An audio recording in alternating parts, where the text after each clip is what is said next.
Madam President, for more than 200 years after our Constitution was adopted, only one president faced an impeachment trial before the United States Senate. That was Andrew Johnson in 1868.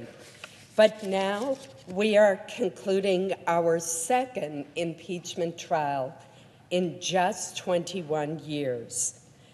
While each case must stand on its own facts, this trend reflects the increasingly acrimonious partisanship facing our nation.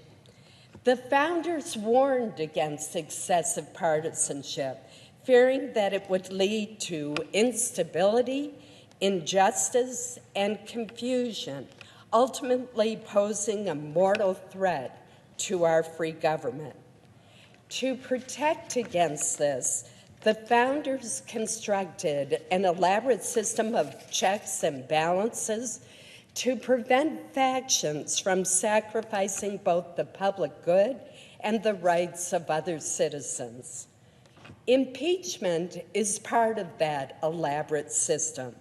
The founders set a very high bar for its use, requiring that the president may only be removed by a 2/3 vote of the Senate.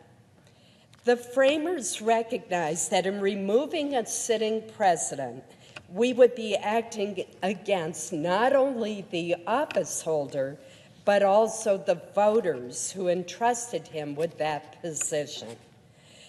Thus, the Senate must consider whether misconduct occurred, its nature, and the traumatic and disruptive impact that removing a duly elected president would have on our nation. In the trial of President Clinton, I argued that in order to convict, we must conclude from the evidence presented to us with no room for doubt that our Constitution will be injured and our democracy suffer should the president remain in office one moment more. The House managers adopted a similar threshold when they argued that President Trump's conduct is so dangerous that he must not remain in power one moment longer. The point is, impeachment of a president should be reserved for conduct that poses such a serious threat to our governmental institutions as to warrant the extreme step of immediate removal from office. I voted to acquit President Clinton, even though the House managers proved to my satisfaction that he did commit a crime because his conduct did not meet that threshold. I will now discuss each of the articles. In its first article of impeachment against President Trump, the House asserts that the president abused the power of his presidency. While there are gaps in the record, some key facts are not disputed.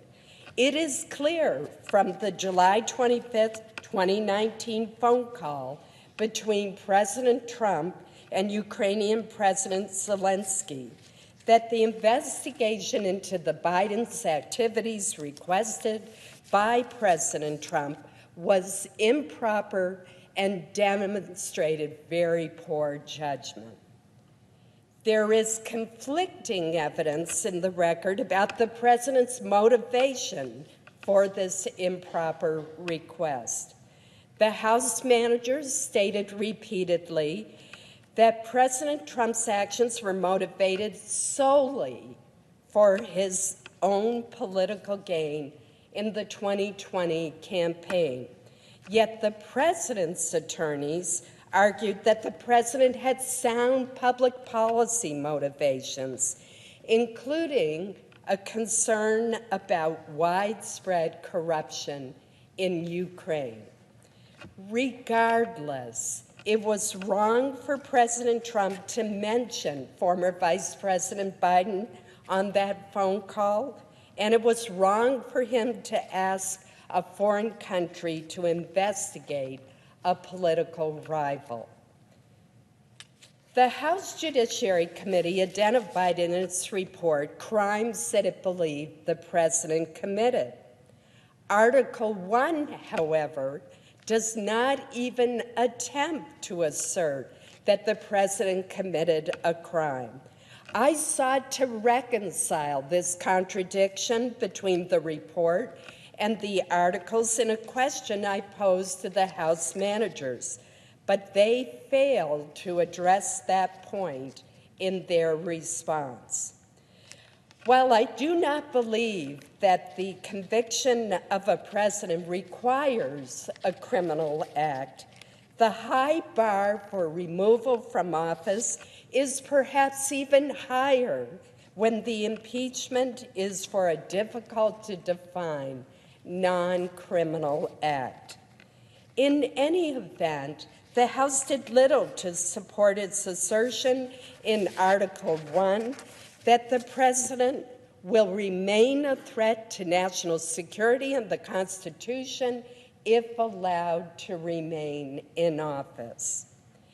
As I concluded in the impeachment trial of President Clinton, I do not believe that the House has met its burden of showing that the president's conduct, however flawed, warrants the extreme step of immediate removal from office. Nor does the record support the assertion by the House managers that the president must not remain in office one moment longer. The fact that the House delayed transmitting the articles of impeachment to the Senate for 33 days undercuts this argument. For all of the reasons I have discussed, I will vote to acquit on Article 1. Article 2 seeks to have the Senate convict the president based on a dispute over witnesses and documents between the legislative and executive branches. As a general principle, an objection or privilege asserted by one party cannot be deemed invalid, let alone impeachable, simply because the opposing party disagrees with it. Before the House even authorized its impeachment inquiry, it issued 23 subpoenas to current and former administration officials. When the House and the President could not reach an accommodation, the House failed to compel testimony and document production. The House actually withdrew a subpoena seeking testimony from Dr. Charles Kupperman, a national security aide, once he went to court for guidance. And the House chose not to issue a subpoena to John Bolton, the national security advisor whom the House has identified as the key witness. At a minimum, the House should have pursued the full extent of its own remedies before bringing impeachment charges, including by seeking the assistance of a neutral third party, the judicial branch. In making these choices, the House substituted its own political preference for speed over finality. The House managers described impeachment as a last resort for the Congress. In this case, however, the House chose to skip the basic steps of judicial adjudication and instead leapt straight to impeachment as the first resort. Therefore, I will vote to acquit on Article 2.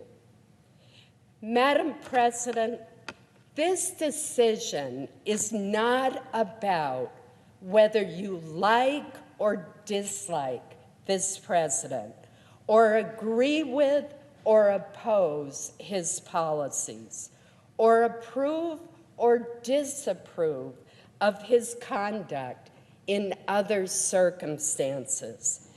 Rather, it is about whether the charges meet the very high constitutional standard of treason, bribery, or other high crimes or misdemeanors. It has been 230 years since George Washington first took the oath of office, and there are good reasons why during that entire time the Senate has never removed a president. Such a move would not only affect the sitting president, but could have unpredictable and potentially adverse consequences for public confidence in our electoral process.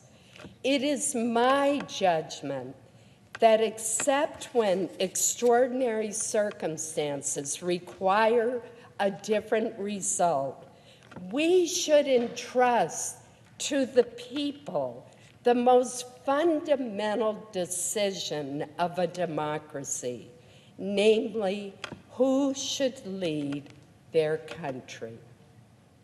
Thank you, Madam President.